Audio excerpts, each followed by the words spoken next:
नमस्ते।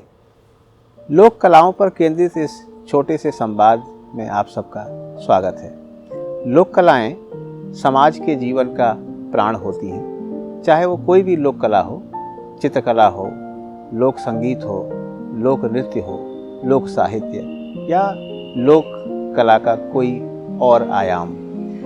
हम सब इस बात को जानते हैं कि युगों युगों से सामान्य जन ने जो कुछ रचा है वो सब लोक कला का ही हिस्सा है। ये सब कुछ जन सामान्य के सौंदर्य बोध का प्रमाण भी है और उसके प्रतीक भी है। इन्हें संरक्षित करना जितना आवश्यक है उससे भी ज़्यादा महत्वपूर्ण यह है कि किस तरह से इनको पल्लवित और पोषित किया जाए।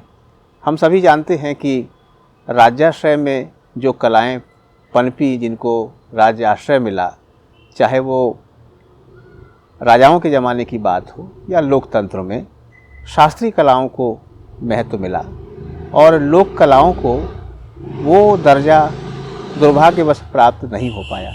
लेकिन धीरे धीरे दुनिया में और भारत में लोक कला के प्रति लोगों की रुचि और समझ विकसित हो रही है और वे समझ पा रहे हैं कि जो मिट्टी से जुड़ी हुई सौंधी महक है वो इन लोक कलाओं में ही है। हम सभी जानते हैं कि जाने माने कलाविद जगदीश स्वामीनाथन ने एक समय आदिवासी कलाओं के विषय में कहा था कि आदिवासी कलाएं उतनी ही समकालीन हैं जितनी दुनिया की सभ्य समाजों की कोई भी कला, और इसलिए आदिवासी कला हो या लोक कलाएं हों, इनके संरक्षण की दिशा में प्रयास बहुत ज़रूरी है।